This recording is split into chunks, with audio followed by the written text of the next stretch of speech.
ഭക്തിയും വിഭക്തിയും. ഗുരുനാഥൻ വിഭക്തി അറിയാമോ എന്ന് ചോദിച്ചപ്പോൾ മേൽപ്പത്തൂർ നാരായണ ഭട്ടതിരിപ്പാട് ഉണ്ടാക്കി ചൊല്ലിയ ശ്ലോകം: കൃഷ്ണോ രക്ഷതു മാം ചരാചര ഗുരു കൃഷ്ണം നമസ്യേ സദാ കൃഷ്ണേനൈവ സുരക്ഷിതോഹമസകൃൽ കൃഷ്ണായ ദത്തം മന കൃഷ്ണാദേവ സമുദ്ഭവോ മമ വിഭോ കൃഷ്ണസ്യ ദാസോസ്മ്യഹം കൃഷ്ണേ ഭക്തിരചഞ്ചലാസ്തു ഭഗവൻ ഹേ കൃഷ്ണ തുഭ്യം നമഃ.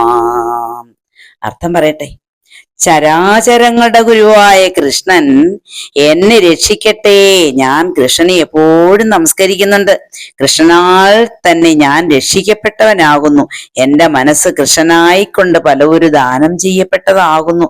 എന്റെ ഉദ്ഭവം കൃഷ്ണനിൽ നിന്ന് തന്നെയാണ്. ഞാൻ സർവേശ്വരനായ കൃഷ്ണന്റെ ദാസനാകുന്നു. എനിക്ക് കൃഷ്ണനിൽ നിശ്ചലമായ ഭക്തി ഉണ്ടാവട്ടെ. അല്ലയോ ഭഗവാൻ.